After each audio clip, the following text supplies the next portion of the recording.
Қазіргі қазақ мемлекетінің территориясындағы ежелгі мемлекеттер мен қазақ хандығы. Қазақстан және дүниежүзі тарихы мұғалімі Сүйінбаева Гүлнардан интервью. Қазіргі қазақ мемлекеттілігінің территориясындағы ежелгі мемлекеттер мен қазақ хандығы тақырыбының өзектілігіне пікіріңіз қандай? Енді қазақ хандығының өзектілігіне тоқталатын болсақ, ол әрине ежелгі замандағы тайпалық одақтардан, сақтардан, сарматтардан, ғұндардан бері келе жатқан, одан бергісін ерте темір дәуіріндегі түркі мемлекеттерінің, түрік қағанатының, түркеш, қарлұқ қағанаттарының, қимақ, қыпшақ, одан кейінгі жаңағы моңғол шапқыншылығынан кейінгі кіші мемлекеттердің жалғасы ретінде қазақ хандығы өмірге келді, өмір сүрді. Және бұрынғы сол моңғол шапқыншылығына дейінгі біз мемлекет құрылу процесінің үстінде болдық қой. Бізде тарихта белгілі моңғол шапқыншылығы қазақ халқының халық болып қалыптасуын 200 жылға кешеуілдетті дейді.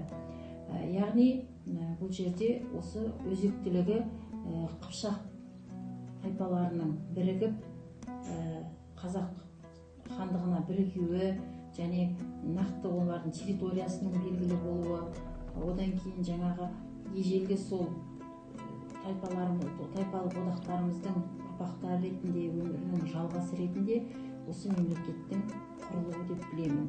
Яғни қазақ хандығының құрылуының өзектілігі өте зор және көптеген әлі де болса зерттеуді қажет ететін үлкен бір тақырыптардың бірі қазіргі таңда. Қазақ хандары ішінен сіздің пікіріңізше ең дарынды билеуші кім? Мен ең дарынды билеуші деп, енді әр ханның өзінің өз орны бар тарихта, өзінің қосқан үлесі бар. Ол ірі тұлғаларымыз ғой біздің. Қай-қайсысын атап қарайтын болсақ, мысалы Барақ ханның ұрпағы ретінде Ақ Орданың ханы, соңғы ханы Барақтың, Ұрыс ханның балалары ретінде, Ұрыс ханның баласы Барақтың ұрпақтары ретінде, Барақ Болаттың балалары ретінде Керей мен Жәнібекті алып қарайтын болсақ, ол кісілердің де тарихта маңызы зор. Өйткені олар қазақ хандығын құрып, туын тігіп, бізді мемлекет ретінде бастауымызды бастап кеткен тұлғалар. Одан кейін келетін болсақ, мен Қасым ханға тоқталар едім. Өйткені Қасым хан сол енді ғана құрылып жатқан мемлекетті ары қарай нығайтып, дамытып, көршілермен ішкі саясатта да, сыртқы саясатта да мықты дипломатиялық қарым-қатынас ұстап, яғни қазақ хандығының жерін үлкейту мақсатында, яғни бұрынғы Дешті Қыпшақты біріктіру мақсатында жұмыс жасаған, еңбек еткен тұлға деп білемін. Мысалы, қазақ хандығының Қасым ханның кезінде алғашқы ата заңымыз Қасым ханның қасқа жолы дүниеге келді. Ол сол арқылы елдің ішкі ынтымақтастығын арттырып, тәртіпті орнатып, яғни ішкі ережені бекітіп алды. Яғни ол ата заң, бізде мысалы қазір сол ата заңдардың жалғасы ретінде, мысалы қазір өзіміздің Қазақстанның ата заң конституцияға бағынып өмір сүріп отырмыз. Яғни ол Қасым хан бекіткен ата заң әлі де былайша айтқанда күшін жойған жоқ деп айта аламын. Қазіргі заңдардың басты бастауы ретінде қабылдаймын. Енді Қасым ханның тағы да нелеріне келетін болсақ, саясатына келетін болсақ, адам санын 1 миллион, халық санын 1 миллионға жеткізіп, яғни ол жерде халық санағының болғанын көрсетіп тұр сол заманда. Одан кейін әскер басын 300 мыңға дейін жеткізіп, яғни қарулы жасақ ұстағаны белгілі. Одан кейін мына Ноғай ордасын қосып алып, Астананы тез арада Сығанақтан Сарайшыққа көшіріп батысқа қарай өмірінің соңында сол жақта өмір сүргені барлығы қарап отырсам жерді үлкейту мақсатында. Ноғайлар да ежелгі сол қазақ Қыпшақтан кеткен, бөлінген Ноғай ел еді ғой едігенің кезінде. Енді осылардың барлығын біріктіріп, мықты саясаткер бола білгендігі мен үшін ірі тұлға деп санар едім. Алаш орда кезінде тәуелсіздікті алып кеткенде Қазақстан қандай болушы еді деп ойлайсыз? Енді Алаш үкіметі болса, сол кездері құрылған Алаш үкіметі қазір мысалы үшін анау 1917 жылғы қазан революциясынан кейін алаш үкіметін құрылды деп алайық партиясын, мысалы үшін, сонда енді алаш қозғалыс ретінде ол мынау 1905 жылғы Ресейдегі бірінші революциядан кейін-ақ ол біздің алаш қозғалысы құрыла бастаған. Ұлы зиялыларымыз, жаңағы көздері ашық, көкірегі ояу азаматтар барлығы бірігіп, жаңағы мына Ресей империясынан қазақ мемлекетін алып шығудың қамын ойлаған ғой. Енді ол кезде, құрылған кезде, енді әлдеқайда қазір біз Европаның дамыған елдерінің алдыңғы қатарында болатынымыз сөзсіз еді. Мықты жобалар құрды, Әлихан Бөкейханов бастаған қазақтың зиялы қауымы мықты жаңағы озық деген, Европаның сол кездегі озық деген тәжірибелерін алып отырып, мемлекет құру жолында көп күш жұмсады. Енді оның арты репрессияға ұшырап, немен аяқталғанын білеміз.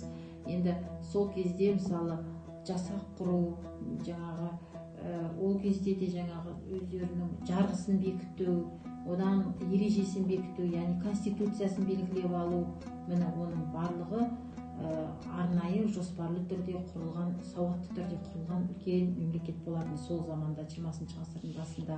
Ал енді қазір сол күйі біз құрылып, сол күйі біз қазақ аксірі болмай, біз бірден тәуелсіздігімізді алып кеткенде, әрине біз қазір әлдеқайда алдыңғы қатар мемлекеттердің бірі болатынымыз сөзсіз еді. Келесі сұраққа келсек, тарихын ұмытқан ел болмайды деген пікірге келісесіз бе? Әрине келісемін. Тарихы жоқ ел, мысалы мемлекетін құрмаған, мемлекет құра алмай кеткен қаншама халық бар қазір жер бетінде. Оның ішінде біз мемлекеттігімізді құрып, қазір осындай бір елден жоғары, бір елден төмен болса да өмір сүріп жатқанымыздың өзі жаңағы бұл анау ертеден келе жатқан біздің қазақ халқының тектілігі ғой. Былай қарасаң, ауыз әдебиеті болған кездің өзінде ауызша жыр дастандар арқылы, эпостар арқылы кәдімгідей ауыздан ауызға жеткізіп отырып, халық қаһармандарының ерліктерін сөйтіп отырып жеткізіп, одан жазба әдебиеті болған кезде ары қарай небір түрлі дастандар жазылып, одан бөлек тарихи әңгімелер жазылып, тарихымызды өстіп жазып кетіп отырып қалдырған, одан қалса жаңа мемлекетіміздің жойылып кетпеу жолында үлес қосқан қаншама батырларымыз, ұлт қайраткерлері барлығының еңбегі өлшеусіз. Соның арқасында біз дана халық, дара халық болып отырмыз. Яғни біз тарихсыз ешқандай ел болмайды. Және тарихын ұмытқан елде ондай ұрпақтың болашағы зор болмайды ешқашан. Соңғы сұраққа келетін болсақ, қазіргі таңда жастардың тарихқа деген ынтызарлығы немесе білімінің дәрежесі қандай деп ойлайсыз? Енді білімді айтатын болсақ, мен қалай айтсам болады, егер тарихты қызықтыра оқытсаң балаға, мысалы мен мұғалім ретінде өзімнің деңгейімде жаңа мектеп орта буындағы балалардың көзқарасымен алып қарайтын болсам, баланы егер оқушыны егер тарихқа қызықтыратын болсаң, жаңа қосымша деректерді көбірек айтатын болсаң, үйіп тыңдамайтын бала жоқ, барлығы тыңдайды. Міне өздерің де шәкірт болдыңдар. Яғни бұл жерде қалай десем болады, біз тарихты айтып жатқан кезде ішкі жанашырлығымызбен, ішкі рухымызбен, патриотизмімізбен айтуымыз керек. Сонда балалардың бойына отансүйгіштік қасиет қалыптасады. Жаңа тәрбиелік мәні зор, жаңағы ұлтжандылық қалыптасады, отанына деген сезім ұялайды. Мысалы, ер балаларды тыңдап, байқап қарасаң, сабақ түсіндіріп жатқанда соғыс тақырыптарын жақсы көреді ер балалар. Одан кейін барады, соңы немен бітеді екен деген сияқты кино көргендей болып тыңдайды. Сонда соңында жаңағы міне сақтар жеңіпті, немесе осылай қазақ хандығы жеңді деп айтатын болсам, кәдімгідей бір жүздерінен нұр көресің. Сонда олардың ішінде, әр қазақпын деген адамның ішінде бір не бар, рух бар. Сондықтан оны біз оята білуіміз керек, қозғай білуіміз керек, және оларды отансүйгіштікке жалпы мына орта буын кезінде қалыптастырсақ, ары қарай ол жақсы маман болып шығады болашақта. Студент болғанда да тарихын одан кейін ол кәсіп болса да немесе бір жақсы жұмысқа орналасса да ел үшін қызмет ететін адамға айналады деп мен өзім ойлаймын. Қазір бізде қарасаңыздар, мысалы үшін бастауыштың оқулықтарына мысалы енгізіп қойған, Атиланы енгізіп қойған, Сақтардың ерлігін, Шырақтың ерлігін, Томиристің ерлігін енгізіп қойған. Одан қараса мультфильмдардан бастайық, балабақшадан бастайық. Мысалы мультфильмдардан алып көреді, одан кейін бастауышта ертегілерден тыңдайды, одан кейін орта буынға келгенде тарихтан келеді, одан кейін барып тереңдетіп біледі жоғары оқу орнына барған кезде. Міне тарих ешқашан ешкімнің артынан қалмайды, былайша айтқанда. Ал оны сол ұстаздар дұрыс сіңіре білсе, бізде ұлтын, жерін, елін сүймейтін азаматтар болмайды деген сөз ол бекер. Яғни өз қолымызда, ұстаздың да қолында, оны тыңдай білген, тыңдайтын құлақ болса дейді ғой, тыңдай білген оқушының да, студенттің де қолында. Жалпы тарихты білу ол бәріміздің парызымыз. Ахмет апай, осыдан Мағжан Жұмабаев сияқты мен жастарға сенемін дейтін ағаларымыз, апаларымыз болса, сен жан бассаң лапылдап, мен жан бассам лапылдап дейтін жастар пайда болды. Назарларыңызға рахмет. Рахмет көп. Ендігі кезекті қазақ жерінде туған белгілі бір тұлғаларға келіп тоқталсақ. Ең алғаш Томиристен бастасақ.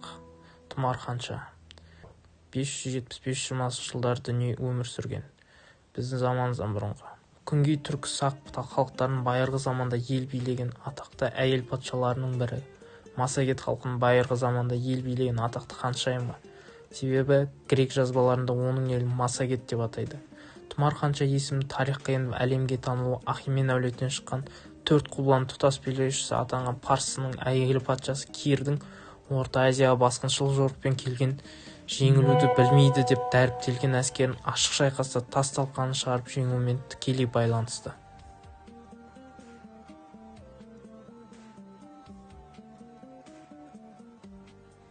Келесі кезекті ғұн императоры Аттилаға келетін болсақ.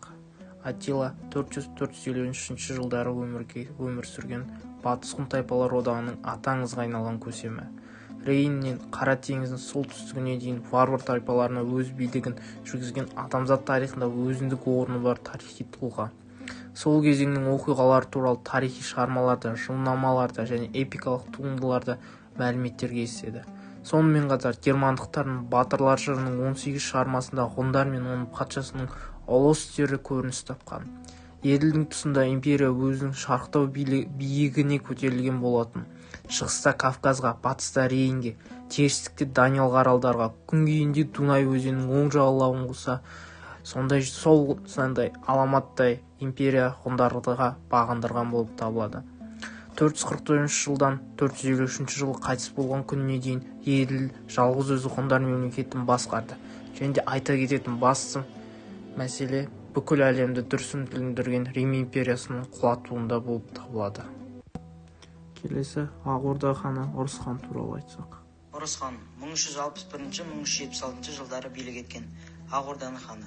Шымтай ханның ұлы Ұрыс ханның билік кезінде Ақ Орда Алтын Ордадан бөлініп тәуелсіз хандық болып жарияланды. Ақ Орда Ұрыс хан тұсында едәуір нығаяды. Әйгілі тарихшы Қыдырғали Жалайырдың айтуынша, Ұрыс хан өз заманының қуатты да құдіретті батыл билеушісі болған. Ол ең алдымен Ақ Орданың саяси тәуелсіздігін нығайтуға мейлінше күш жұмсады. Оның сыртқы саясаты негізінен Әмір Темірдің шапқыншылық жорығына тойтарыс беруге бағытталды. Ал ішкі саясаты Ақ Орданың экономикасын өркендетіп, мемлекеттік қуатын арттыруды көздеді. Ол ең алдымен Сырдария алқабындағы отырықшы егінші аймақтардың егін шаруашылығын өркендетуге және осы өңірдегі шаруашылық мәдениет орталығы болған. Әлихан Бөкейхан 19 ғасырдың соңы мен 20 ғасырдың басында қазақ зиялыларының қоғам мен мемлекет қайраткері қатарында аса ерекше тұлға екені барымызға мәлім. Сондай-ақ ол ғұлама ғалым, ормантанушы, экономист, мал шаруашылығын зерттеуді ғылыми жолға қоюшы, тарихшы, этнограф, әдебиеттанушы, аудармашы әрі публицист ретінде қазақ халқының саяси, әлеуметтік, мәдени, рухани тарихында өшпестей із қалдырған ұлы тұлға. Келесі Дінмұхамед Ахметұлы Қонаев туралы айта кетсек. Дінмұхамед Ахметұлы ел басқарған жылдары кең байтақ қазақ жерінде 68 жұмысшылар кенті мен 43 қала пайда болады. оның ішінде өнеркәсіп орталығы болып саналған Рудный, Екібастұз, Шевченко, Никольский, Степногорск, Теміртау, Жаңатас, Кентау, Арқалық қалалары салынады. Ауыл шаруашылығы қарқынды дамып, тың және тыңайған жерлер игеріледі. Кең шарлар мен ұжымшарлар салынды. Мал саны көбейіп, ауыл шаруашылығының өнімдері жыл сайын артып отырады. Мұхаммед Ахметұлы арқасында Қазақстанның өнеркәсібі, оның ішінде түрлі түсті металлургия саласы жоғары деңгейге дейін дамиды. Бүкіл одақтық көлем бойынша мыстың 1/3 бөлігі, қорғасынның 70%, мырыштың 40%-нан астамы қазақ жерінде өндіріледі. Өскемен, қорғасын, мырыш және титан магний комбинаттары, Соколов, Сарыбай мен Лисаков кен байыту комбинаттары, Жезқазған мен Балқаш кен металлургия комбинаттары, Ермаков пен Ақтөбе ферроқорытпа зауыттары іске қосылып, Ақтөбе қаласында шығарылған хром кенінің көлемі артты.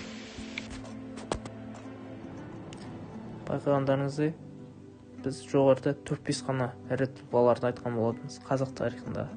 Одан басқа біздің қазақ тарихымызда қазақ жерінде туған қаншама ұлт зиялылары, нар ірі тұлғалардың өзі қаншама болып табылады. Олар ондаған емес, жүздеген емес, тіпті мыңдаған болып табылады. Олардың әрқайсысын бөліп айту, былайша айтқанда мүмкін емес жағдайлардың бірі болып табылады. Осыдан ала келе біз осы жастар тарихты қайта оқып, тарихты біліп, тарихын білмеген ел болмас дейді. Және де сол алаш зиялылар айтып кеткенде, қараған қазақ көгіне өрмелеп барып күн болам деген болатын жастардың қатарынан болайық. Және де осы тақырыптың басты маңызы тарихты жаңғырту болып табылады. Және де осы мәселені іске асырдық деген сенімдеміз.